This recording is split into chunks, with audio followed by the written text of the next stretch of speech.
On June 23, 2024, the body of 27-year-old Eleanor Metcalf was found in a Baptist church in Detroit, murdered on her wedding day. The investigation into this crime revealed a chain of betrayals, lies, and revenge that began just a few days before the tragedy. On Monday, June 21st, Jason Rockwell woke up in his old room at his mother's house on Grand River Avenue. He was 29 years old and worked as an industrial equipment maintenance technician at an auto parts factory. For the past 5 years, he had been renting a small apartment on the other side of town, but a week before the wedding, he moved back in with his mother, as was customary in their family, as was the case with all the men he knew. 2 days before the ceremony, he was supposed to spend time here preparing for his new life. His bride was Eleanor Metcalf, a 27-year-old accountant at a logistics company. They met 3 years ago at a party thrown by mutual friends. Eleanor was a beautiful woman with soft features and a quiet voice. Jason fell in love with her almost immediately. She seemed perfect to him, calm, reliable, someone with whom he could build a future. A year later, they moved in together, and another year later, Jason proposed. Eleanor said yes, and they began planning the wedding. Jason was happy. He had finally found the woman he wanted to spend the rest of his life with. Joshua Fielding, Jason's best friend, was to be the best man at the wedding. They were both 31 years old and had met at university, where they both studied technical subjects. Joshua dropped out in his 3rd year and became a long-distance truck driver, but he and Jason remained close friends. Joshua was a charismatic guy with an easygoing personality, always ready to help, always ready to drink beer and laugh.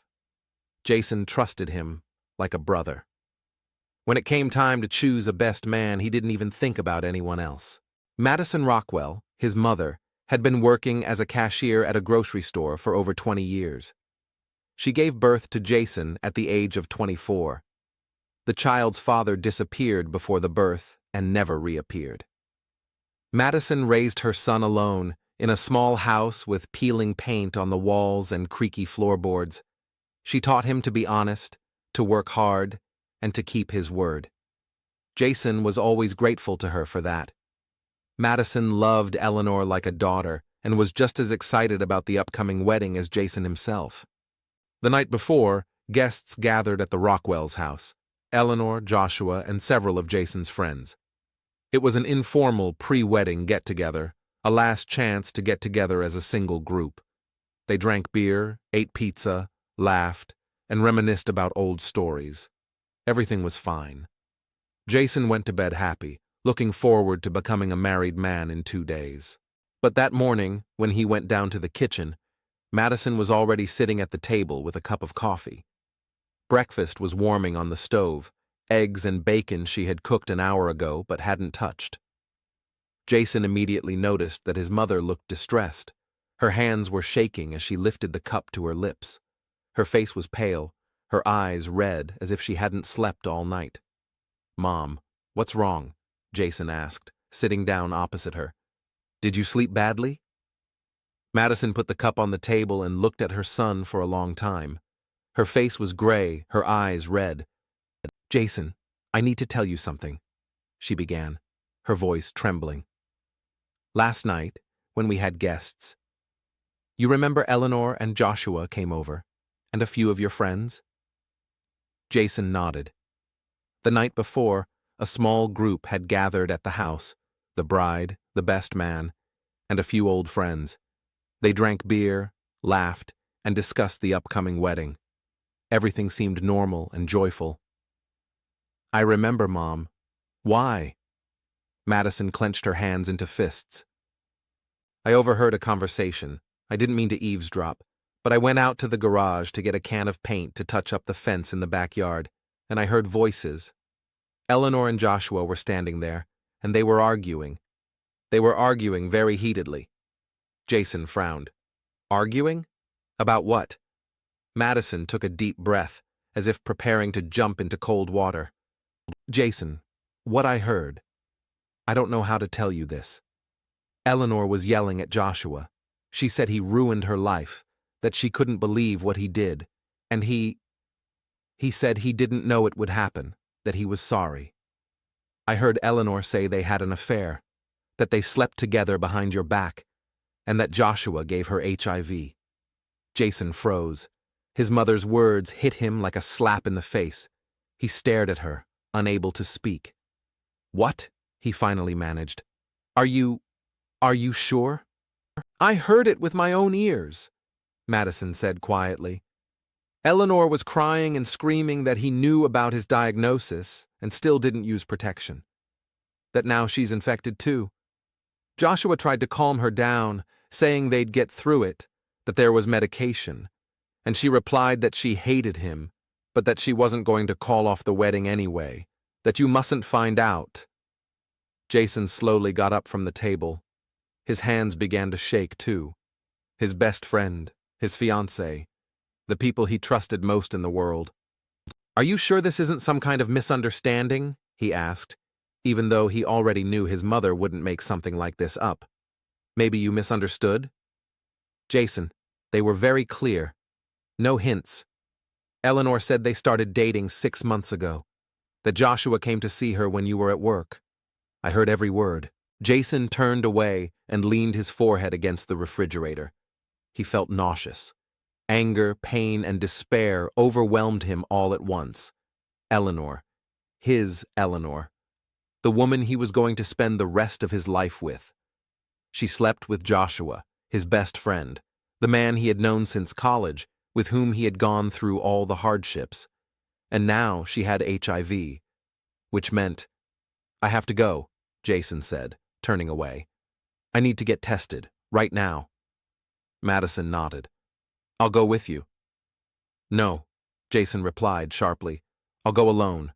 I need to think." Half an hour later, Jason was sitting in his car, driving toward an anonymous clinic on the outskirts of town. His hands gripped the steering wheel so tightly that his knuckles turned white.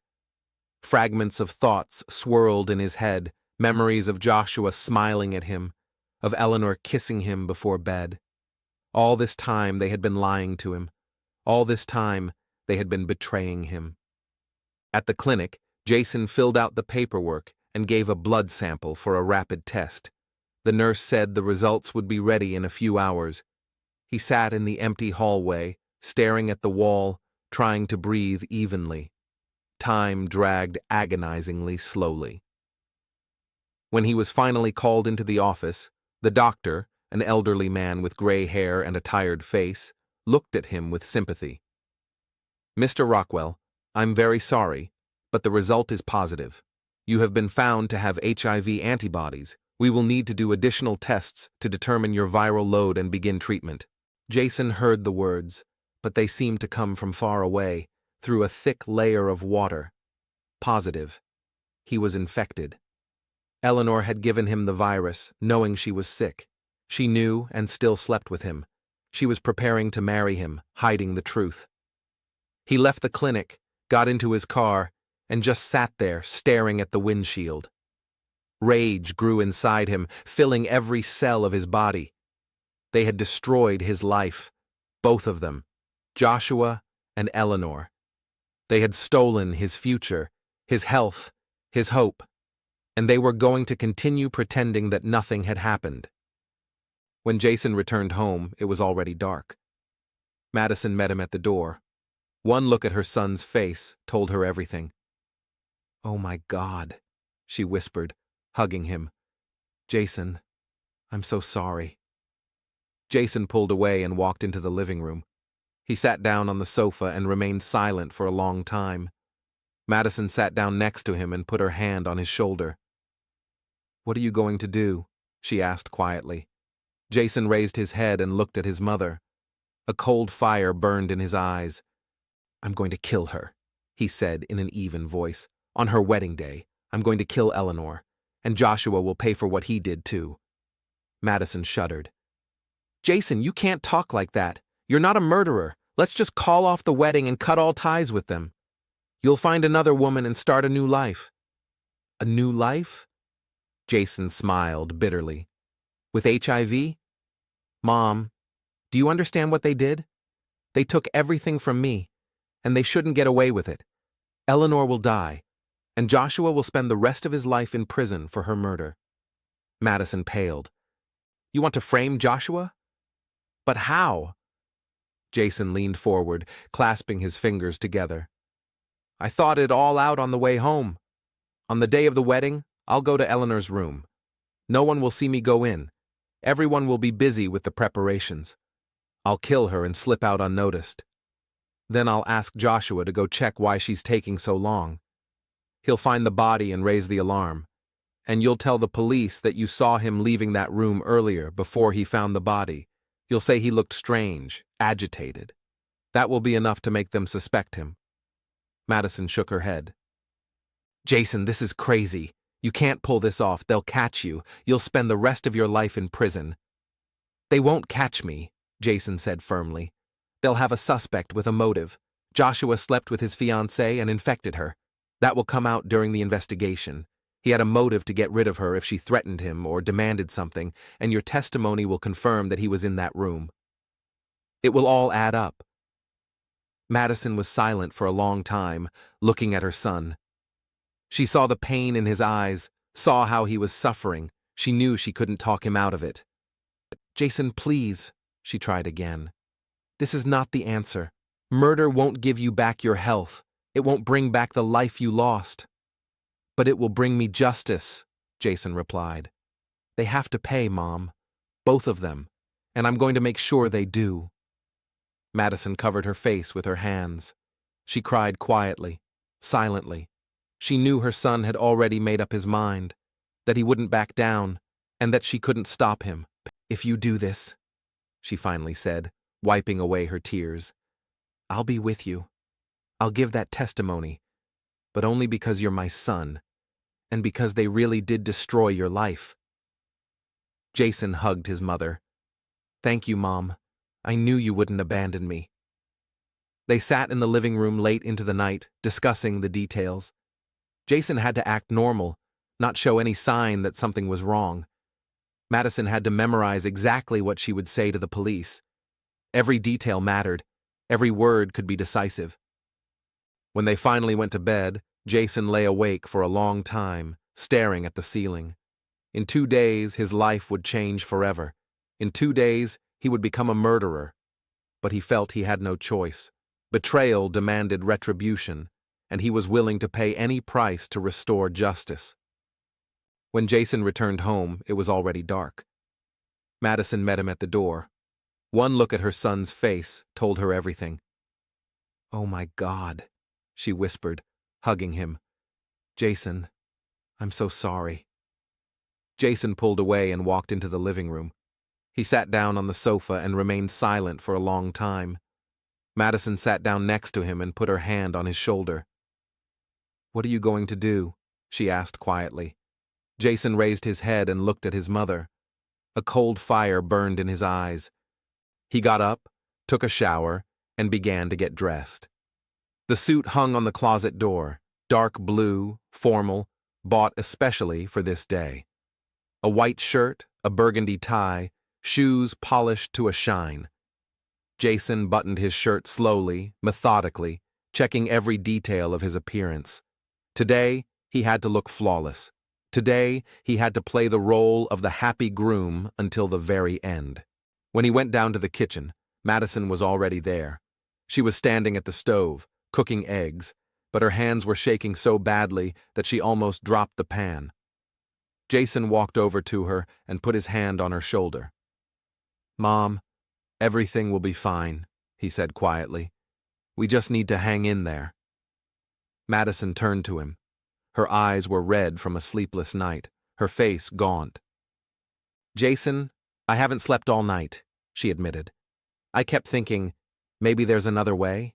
Maybe we can just leave here and start over somewhere else. I can find a job in another city, and so can you. We don't have to do this. Jason shook his head. We've already discussed this. They have to pay. Both of them. Eleanor destroyed my life knowing full well what she was doing. Joshua betrayed me, his best friend. If I back down now, they'll get away with it. They'll go on with their lives as if nothing happened. And I'll live with this illness, knowing that they got away with it. Madison closed her eyes and took a deep breath. I understand. It's just so scary, Jason. If something goes wrong, if the police suspect you, nothing will go wrong, Jason said confidently. I've thought everything through, every detail. No one will see me go into Eleanor's room. I'll be there less than 5 minutes. Then I'll come out, go back to the hall, and everyone will think I've been with the guests the whole time. And when Joshua finds the body, you'll tell the police what we agreed. You'll say you saw him coming out of the hallway about 15 minutes before he started screaming about the body. Madison nodded, though she still looked frightened. I will. I promise. I won't let you down. They ate breakfast in silence. Jason ate everything on his plate. He needed the strength. Madison barely touched hers. She drank her coffee and stared out the window, lost in thought.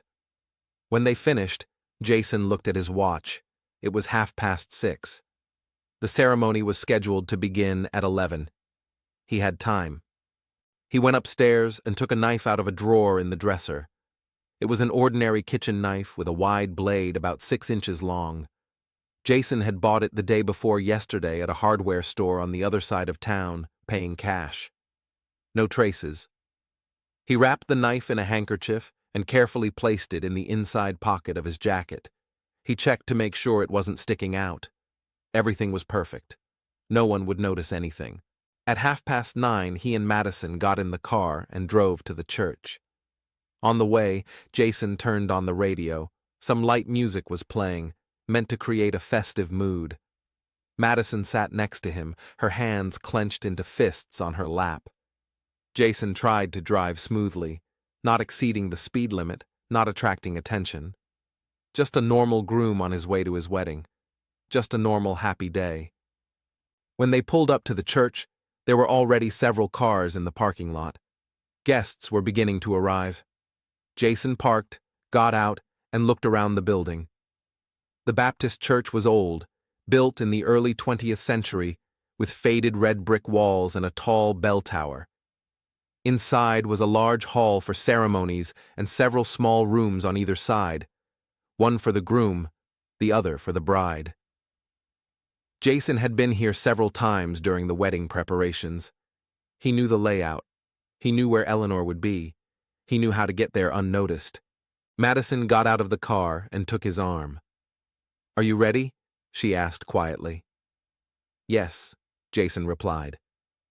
I'm ready. They entered the church. It was already crowded inside. Guests sat on benches, talking and laughing. Some congratulated Jason, patted him on the shoulder, and wished him happiness. Jason smiled, thanked them, and shook their hands. He played his role flawlessly. No one could have guessed what was going on inside him.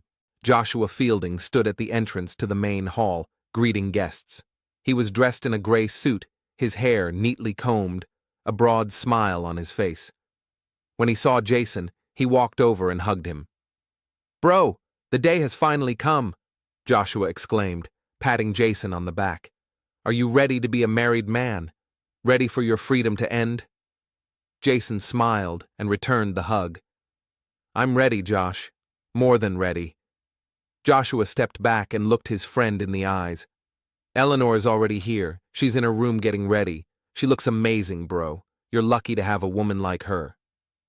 Jason continued to smile, even though something inside him was tight with hatred. Yes, I'm lucky, he said in an even voice. Very lucky. Joshua patted him on the shoulder again and went to greet the other guests. Jason watched him go. This man had slept with his fiancée. He had infected her with a deadly disease. He had infected him. And now he was standing there, smiling, pretending to be his best friend. Soon everything would change. Soon Joshua would pay for everything he had done. By 10:30, the church was filled to capacity. Jason estimated there were about 80 people there, relatives, friends, colleagues. They had all come to see him marry Eleanor. They had all come to witness what was supposed to be the happiest day of his life. But instead, they would witness a tragedy. Father Ronald Kane, a tall, gray-haired man in a black cassock, was checking the final preparations at the altar. He was talking to the organist who was supposed to play during the ceremony. Jason approached him and said hello. "Good morning, Father Ronald," he said. "Is everything ready?" The priest turned to him and smiled. "Good morning, Jason. Yes, everything is ready. We'll start in 10 minutes. Are you nervous?" "A little," Jason lied. "But I'm happy. Very happy." "That's wonderful," Father Ronald said, putting his hand on Jason's shoulder. "Marriage is a great sacrament, Jason. It is the union of two souls before God. I am sure that you and Eleanor will be happy together." Jason nodded and walked away. He glanced at his watch. It was 11:15. The ceremony was supposed to begin in 5 minutes, but it wouldn't begin, because the bride wasn't coming. Jason looked around. The guests were all sitting in their seats, chatting, waiting for the ceremony to begin. Joshua was standing at the altar next to the priest, adjusting his tie. Madison was sitting in the front row, clutching a handkerchief in her hands. No one was looking at Jason. No one was paying any attention to him. Now was the time. Jason slowly made his way to the side aisle. He walked unhurriedly, as if he had simply decided to take a walk, stretch his legs before the ceremony. No one called out to him. No one asked where he was going. He turned into the aisle and found himself alone. To the left was the door to the groom's room. To the right was the door to the bride's room. Jason stopped in front of the door on the right and listened. There were no voices behind the door. Eleanor was there alone. He pushed the door open and entered. The room was small, with a single window covered by white curtains. There was a full-length mirror against the wall, next to a chair with a handbag thrown on it. Eleanor stood at the mirror with her back to the door, adjusting her veil. She was wearing a wedding dress, long white with lace on the sleeves. Her hair was styled in an updo, and her makeup was flawless. When the door opened, Eleanor turned around. Seeing Jason, she smiled broadly. "Jason, you're not supposed to see me before the ceremony. It's bad luck," she exclaimed, laughing. Jason closed the door behind him and turned the key in the lock. The click of the lock echoed in the silence of the room. The smile on Eleanor's face slowly faded. "Jason, what are you doing?" she asked, uncertainty creeping into her voice. Jason took a step toward her. His face was calm, almost indifferent. "I know, Eleanor," he said quietly. "I know everything. About you and Joshua. About your affair. About the HIV. Eleanor paled. She backed away, pressing her hand to her chest. "What? What are you talking about? I don't understand." "Don't," Jason interrupted her. "Don't lie. My mother overheard your conversation with Joshua in the garage the day before yesterday. She heard you yelling at him that he infected you, that you slept together behind my back. She heard every word." Eleanor froze. Her face turned white as chalk. She opened her mouth to say something, but the words wouldn't come. "Jason, I can explain," she finally managed to say. "It's not what you think. It was a mistake, a terrible mistake. I didn't want to." "You didn't want to?" Jason took another step toward her. "You slept with my best friend for 6 months, Eleanor. For 6 months, you lied to my face. And then you found out you had HIV, and you still continued to sleep with me. You infected me. You knew you were sick, and you did it anyway." Tears rolled down Eleanor's cheeks, smearing her mascara. "I didn't know. I swear. I didn't know I'd infect you. I only found out about the diagnosis a month ago, and even then, we were hardly. I thought you'd be okay. I hoped." "You hoped?" Jason's voice was cold as ice. "I got my test results the day before yesterday, Eleanor. I have HIV. You took away my future. You destroyed my life." Eleanor fell to her knees, sobbing. "I'm sorry, Jason. Please forgive me. It's all Joshua's fault. He seduced me. He pestered me for months. I didn't want to, but he was so persistent, and you were always at work. I felt lonely, and I made a mistake. A terrible mistake. But I love you, Jason. I really do. I wanted to tell you everything after the wedding. I wanted us to start treatment together, so we could deal with it together. I didn't want to lose you. But you've already lost me, Jason said. He unbuttoned his jacket and took a knife out of his inside pocket. The blade glinted in the light streaming through the curtains. Eleanor saw the knife and screamed, but Jason was faster. He stepped forward and covered her mouth with his hand, muffling her scream. Eleanor tried to break free, but he was stronger. He raised the knife and struck. The first blow landed in her chest, just below her collarbone. Eleanor jerked, her eyes widening in horror and pain. Jason struck again, and again. He acted quickly, methodically, without emotion. Eleanor stopped resisting. Her body went limp in his arms. Jason let her go, and she fell to the floor, her wedding dress stained red. Her eyes were open, staring at the ceiling, but she could no longer see anything. Jason stood over her for a few seconds, looking at what he had done. His breathing was steady. His hands weren't shaking. He bent down, wiped the blade of the knife on the edge of Eleanor's dress, then took out a handkerchief and carefully wiped the handle, removing any fingerprints. He threw the knife on the floor next to the body. He unbuttoned his jacket and took a knife out of his inside pocket. The blade glinted in the light streaming through the curtains. Eleanor saw the knife and screamed, but Jason was faster. He stepped forward and covered her mouth with his hand, muffling her scream. Eleanor tried to break free, but he was stronger. He raised the knife and struck. Jason left the room, closed the door behind him, and calmly walked back to the main hall. His steps were confident, his face impassive. When he returned to the hall, no one even noticed his absence. The guests were still sitting in their seats, talking, waiting. Joshua stood at the altar, glancing at his watch. Jason approached him. "It's strange that Eleanor is taking so long," he said, feigning slight concern. "It's already past 11. Maybe she needs help with her dress or something else?" Joshua frowned. "Yes, it is strange. Brides are usually late, but not this late. Maybe I should go check on her." "Please go," Jason asked. "I would go myself, but, the groom isn't supposed to see the bride before the ceremony. It's bad luck." Joshua smiled. "Yes, you're right, I'll go now." He headed for the side corridor. Jason watched him go, standing at the altar. The priest approached him. "Everything okay, Jason?" he asked. "Yes, Father Ronald," Jason replied. "The bride is just a little late. Joshua went to check on her." A minute passed, then another. The guests began to look at each other, wondering why the ceremony hadn't started. Madison sat in the front row, pale, her face frozen. Jason stood motionless, staring at the door to the aisle. Then there was a scream. It was Joshua's piercing, terrified scream. It echoed through the church, causing all the guests to jump out of their seats.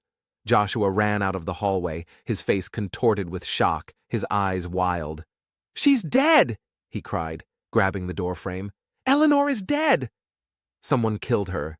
Panic ensued. Women screamed, men jumped up and ran to the hallway. Jason remained standing at the altar, feigning complete shock. The priest grabbed his arm. "Good Lord, what's going on?" Father Ronald muttered. Several men ran into the bride's room. A few seconds later, they returned, pale, one of them bent over and vomiting in the corner of the hall. One of the guests took out his phone and started calling the police.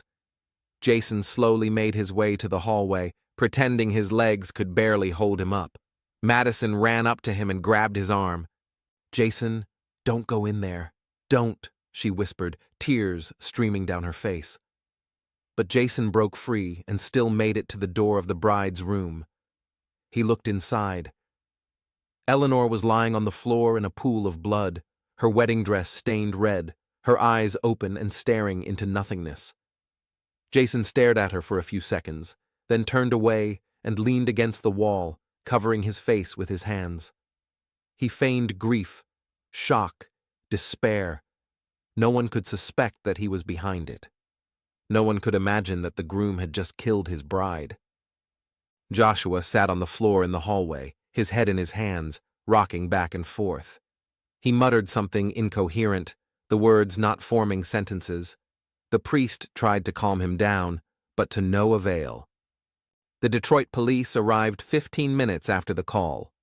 3 patrol cars with flashing lights stopped in front of the church.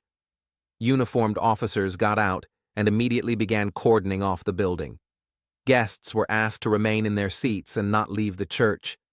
Some people were crying, some were sitting in shock, and some were whispering to their neighbors, trying to understand what had happened. Jason stood against the wall in the main hall, wrapping his arms around himself and staring at the floor. Madison sat next to him on a bench, clutching a handkerchief in her hands. 10 minutes later, another car arrived, a black sedan with no identifying markings. A woman in her late 30s in a strict dark suit got out. It was Detective Fiona Tilden from the Homicide Division. She had short, dark hair pulled back into a tight bun, sharp features, and the attentive gaze of someone who was used to noticing details. Fiona approached the senior officer at the scene, spoke with him, then headed down the side corridor to the bride's room. Jason watched her out of the corner of his eye. The detective entered the room and spent about 5 minutes there. When she came out, her face remained impassive, but her eyes showed concentration. Fiona called one of the officers over and gave him some instructions. Then she approached the priest, Ronald Kane, and began asking questions. The questioning of the guests began almost immediately. The officers wrote down the names of everyone present, asked what they had seen, what they had heard, and whether they had noticed anything suspicious. Most people were in shock and had little to say. They were just sitting and waiting for the ceremony to begin when suddenly the best man screamed. Fiona Tilden approached Jason about half an hour after her arrival. She introduced herself, showed her badge, and asked him to go with her to a separate room to talk. Jason nodded and obediently followed her. They entered the groom's room, a small space with a sofa and a table. Fiona closed the door and sat down across from Jason. "Mr. Rockwell, I'm very sorry about what happened," she began in a calm, professional tone. "I understand this is difficult for you, but I need to ask you a few questions. The sooner we gather information, the sooner we'll find the person who did this." Jason nodded, looking at the floor. "I understand. When was the last time you saw Miss Metcalf?" "We didn't see each other this morning," Jason replied in a hollow voice. "Didn't you go to see her before the ceremony?" Jason shook his head. "No. It's bad luck to see the bride before the wedding. Eleanor and I were superstitious about that. I didn't even think about going in there." Fiona made notes in her notebook. "Did anyone else go in to see her? Did you see them?" "I don't know," Jason said. "I was in the hall almost the whole time, talking to guests, to the priest. I didn't pay attention to the hallway." "Tell me about your relationship with Miss Metcalf. Did you have any problems, arguments, conflicts?" Jason looked up at the detective. "No problems. We loved each other. We were going to get married, start a family. Everything was fine." Fiona looked at him closely, studying his reaction. "Are you sure? No disagreements about money, the future, anything else?" "I'm sure," Jason replied firmly. "Eleanor was the love of my life. I can't imagine who would want to hurt her." Fiona nodded and wrote something else down. "All right, Mr. Rockwell.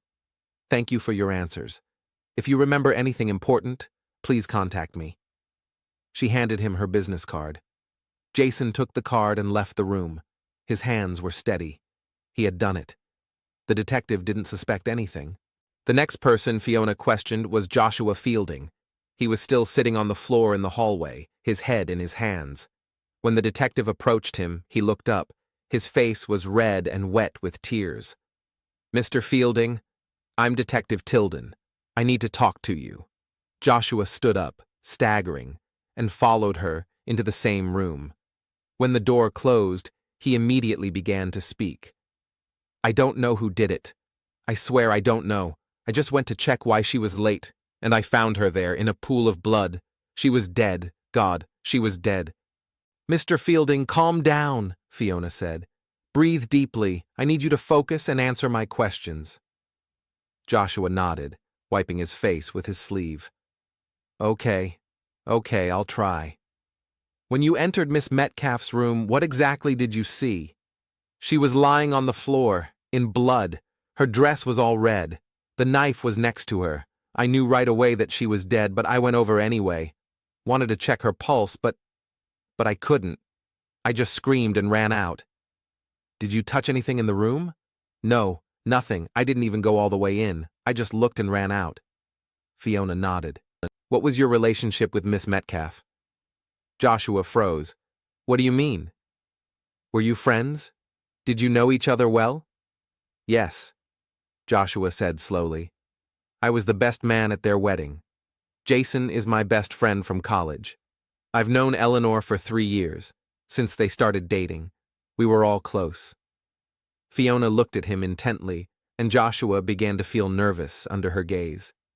All right, Mr. Fielding, that's all for today, but I'm going to ask you to stay in town and be available for further questions.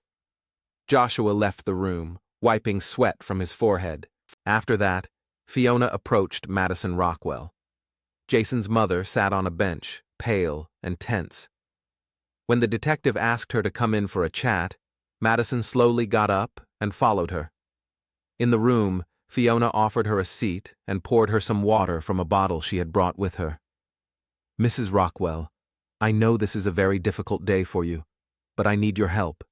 Did you see anything unusual this morning? Anyone suspicious near the bride's room? Madison took a sip of water and looked at the detective. Her hands were shaking slightly. I saw Joshua, she said slowly. Mr. Fielding, about 15 minutes before he started shouting about the body. Fiona sat up straight. Where exactly did you see him? He was coming out of the hallway where the bride's room is. I was sitting on a bench in the hall and saw him come out of there. He looked agitated, nervous. His face was red, and he was breathing heavily. I thought then that he must have had an argument with someone, or that something had happened. Are you sure it was Mr. Fielding? Absolutely sure, Madison said firmly. I know him well. It was him. And what did he do after that? He walked past without looking at anyone and went out into the street. He came back in about 5 minutes. Then, when the ceremony was about to begin, Jason asked him to go check on Eleanor, and he went back there again. And that's when he shouted that she was dead. Fiona quickly took notes. Mrs. Rockwell, this is very important information. Are you willing to repeat this under oath? Madison nodded. Yes, I am telling the truth. Fiona ended the call and returned to the hall. She called over 2 officers and gave them an order. A minute later, they approached Joshua Fielding, who was standing by the wall, and announced that he was being detained for further questioning. Joshua turned pale. What? Why? I didn't do anything. Mr. Fielding, we have a witness who saw you near the victim's room shortly before the body was discovered. You need to come with us to the station to give a statement. Joshua tried to protest, but the officers were already putting handcuffs on him. They led him to the exit.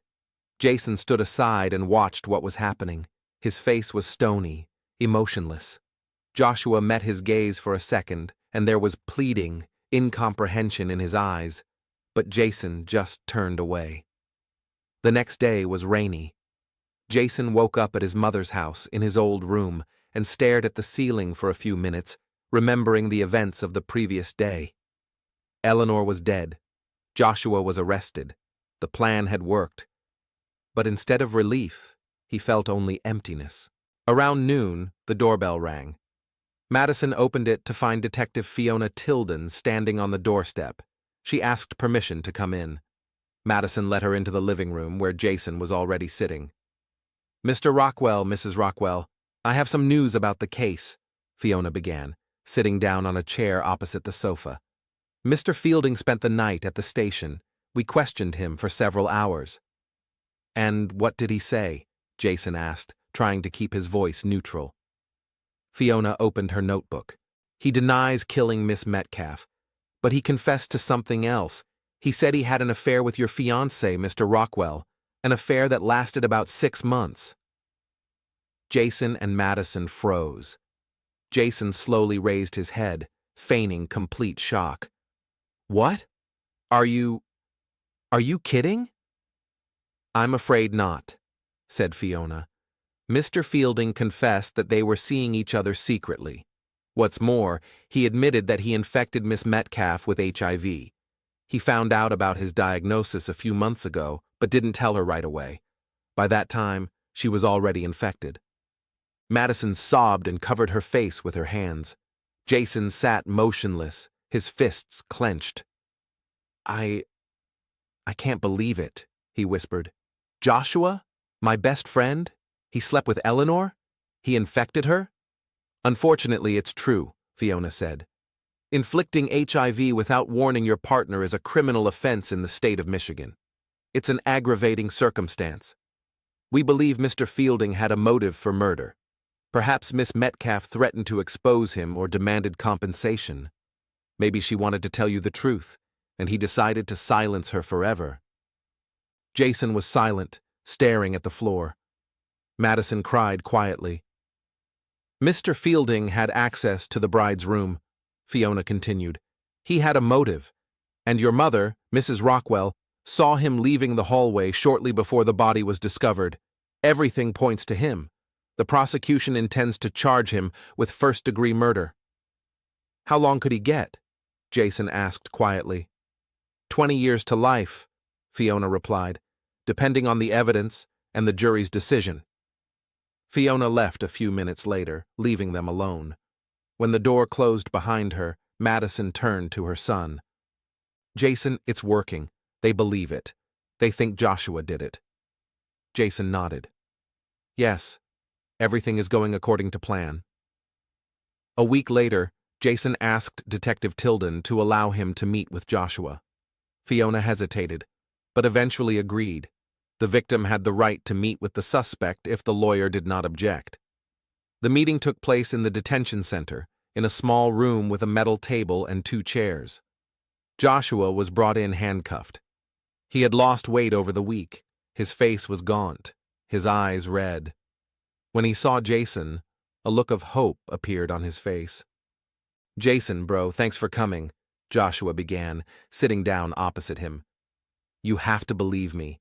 I didn't kill Eleanor. I swear to you. Yes, we had an affair. Yes, I infected her. I'm to blame for that, and I'm so sorry I can't express how sorry I am. But I didn't kill her. Someone framed me. Jason looked at him silently. Jason, please say something, Joshua continued. You know me. I'm not capable of murder. I couldn't kill a person, especially Eleanor. Yes, I betrayed you. I know I don't deserve forgiveness, but I'm not a murderer. Jason leaned forward, looking Joshua straight in the eye. You betrayed me, Josh. You slept with my fiancée. You infected her with your disease, and she infected me. You destroyed my life. Joshua turned pale. You're infected too? Yes, Jason said coldly. And you know what? I think traitors always get what they deserve. You're going to rot in prison, Josh. 20 years, maybe more, and that's exactly what you deserve. Joshua jumped up, knocking over his chair. You think it's my fault? You really think I killed her? Jason stood up and headed for the door. I think justice will prevail. He left without looking back. Behind him, Joshua shouted, swearing his innocence. But Jason didn't listen. The trial took place 4 months later. The courtroom was filled with journalists, spectators, and relatives. The prosecutor had built a convincing case. Madison's testimony that she saw Joshua coming out of the hallway. The defendant's own admission of the affair and HIV infection.